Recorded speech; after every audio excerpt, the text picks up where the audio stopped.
Hip-hop. What does that word mean?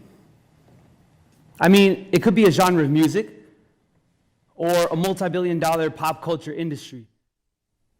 It could be drugs, violence, misogyny, ignorance, or maybe hip-hop is people, community, creativity.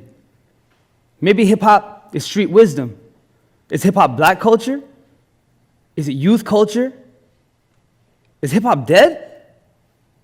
Or is hip-hop well and alive? Well, to me, this is hip-hop. Hip-hop, mcing and djing from your own mind, you know. And this is hip-hop.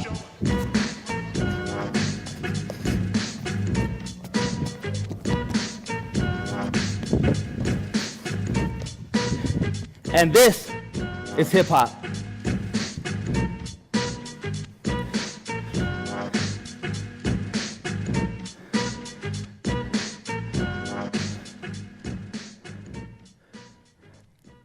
So my name is Taylor, and a lot of people know me as Rhythm.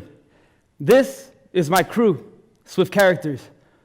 And they're the people who introduced me to this dance, and now I get to introduce you. This is Junior. He's the first person who taught me what hip-hop was. He used to teach me and my little brothers way back in 2005. And this is Raz. Raz was my second mentor. And believe it or not, he's also my brother-in-law. He married my sister, Sarah. And Sarah's a huge reason that my crew exists because she opened the dance studio, Dance Fusion, where we all practiced and where we still practice. But it's not just Sarah and Raz, because my whole crew feels like family.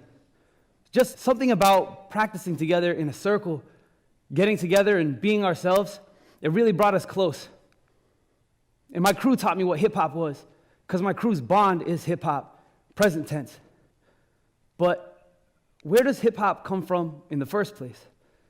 Now, some say hip-hop is a deeper human spirit that has existed for a long time and can be seen in other cultures. But in today's world, hip-hop starts with poor Black and Latino kids growing up in the Bronx, New York City in the 1970s. When the Cross Bronx Expressway was built, it went right through people's homes. And so those who could afford to leave left the Bronx, and the businesses followed them. Those who remained were poor Black, Latino, and Jewish families. They were moved into tenement housing, and then landlords realized that they would make more money by burning those buildings to collect insurance money than collecting rent from tenants. And so the Bronx burned. Kids started forming gangs to protect themselves from kids in other gangs, and people would compare the Bronx to a war zone. The response from the political side was to cut funding for programs like education and even fire departments, and so the Bronx was left abandoned. Now, the kids of the Bronx, they had a lot to navigate. Limitations of social space, psychological space, even physical space. But it's precisely from those limitations that kids drew their creativity. They started thinking on this really fundamental level, like without a space to dance, they had to judge whether any space could be a space to dance. Breaking was created in people's living rooms and on the streets. And then intaking social realities of neglect and abandonment, kids had to find a way to stand for who they were and to recognize the humanity in others. And so they developed creative practices that would later be known as the 4 elements of hip-hop: mcing, djing, graffiti writing, and of course, breaking. Embedded in these art forms was this kind of internal revolution that from this fundamental place, you could reimagine the stories of the world. You could take them and you could flip them to reveal something that was true underneath the whole time, but was just hidden. This was the story of hip-hop. It's the genius of the streets that could challenge what society was telling us and the stories we even tell about ourselves. Hip-hop was proof that in the face of adversity, people had something really important to say. Now, in the 1980s, everybody was loving this one element of hip-hop. People loved breakdancing. Everyone was breakdancing in the United States. But what most people don't know is that breakdancing was actually a term used to commodify our dance. It made it more palatable to a pop culture audience, but the real name was b-boying, b-girling, floor rocking. Breakdance was a fad under a different name, and it faded from public view just as fast as it showed up. But B-boys and B-girls had a lot more to say, and the dance continued to develop underground for decades to come. With our own networks and our own ways of communicating, there are B-boys in every corner of the world who embark on the same journey of hip-hop to critically understand your struggles from this fundamental place and embody your insights into the way that you move. The way we do this, we make our styles known through battles and through dance circles, which we call ciphers. In breaking, it's like the way we talk to each other. But how could you talk to each other through breakdance? You might wonder. Of course you can. I was talking to my friend Angel. He's actually one of the founders of my crew. He broke it down to me like this.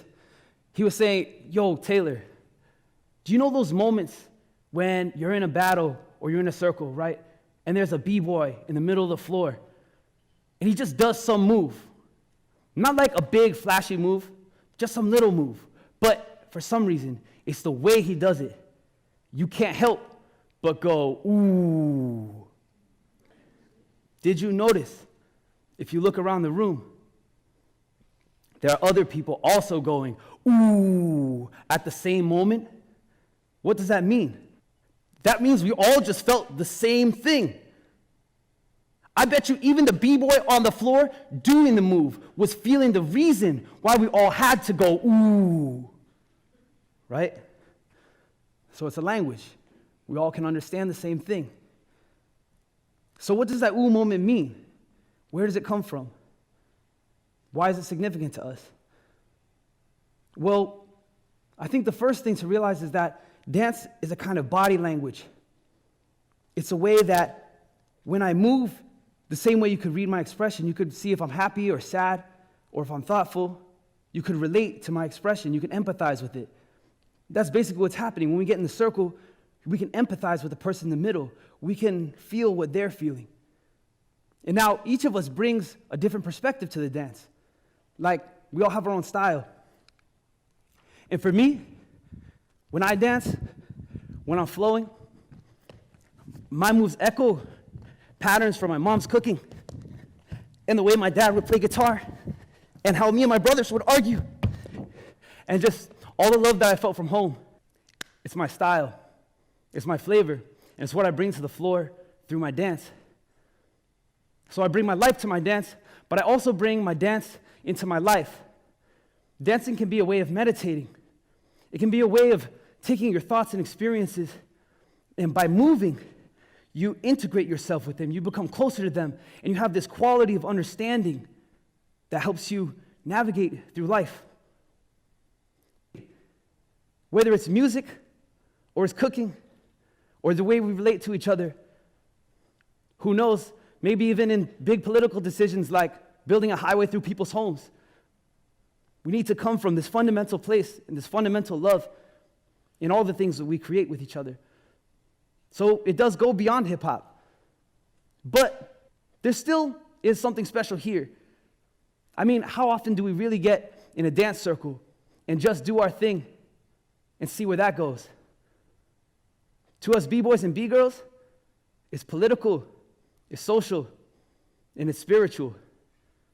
And it makes me wonder, what really is this thing that we call hip-hop?